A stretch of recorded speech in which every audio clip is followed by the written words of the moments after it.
Dirjen Perhubungan Udara memastikan bahwa dalam pembentukan maskapai baru, pengajuan izinnya perlu melalui proses administrasi. Proses tersebut merujuk pada aturan perundang-undangan yang berlaku, yaitu Peraturan Menteri Perhubungan Nomor 35 Tahun 2021 tentang penyelenggaraan angkutan udara.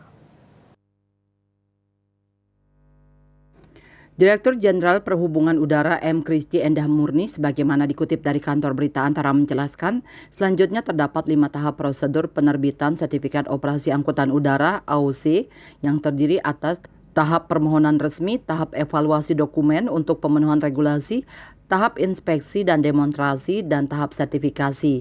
Kemudian pengurusan penerbitan AOC pun memiliki jangka waktu 90 hari minimum tergantung dari kesiapan aplikan dalam memenuhi tahapan yang berlaku. Setelah penerbitan AOC, calon maskapai baru diharuskan untuk mengajukan izin rute serta standar operasional prosedur pelayanan penumpang kepada Direktorat Jenderal Perhubungan Udara sesuai ketentuan pada Peraturan Menteri Perhubungan Nomor PM 35 Tahun 2021 tentang penyelenggaraan angkutan udara.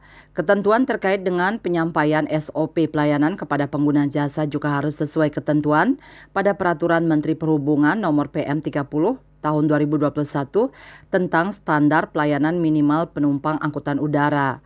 Selanjutnya, Dirjen Perhubungan Udara menjelaskan untuk permohonan penetapan pelaksanaan rute penerbangan PPRP yang sudah ditetapkan, maskapai baru harus melampirkan yakni rute penerbangan yang telah ditetapkan dalam lampiran surat izin usaha, jadwal penerbangan, nomor penerbangan, jam keberangkatan dan kedatangan, serta hari penerbangan yang telah mendapat rekomendasi alokasi ketersediaan waktu terbang, slot time, pengelola koordinator slot sesuai dengan jam operasi bandara udara.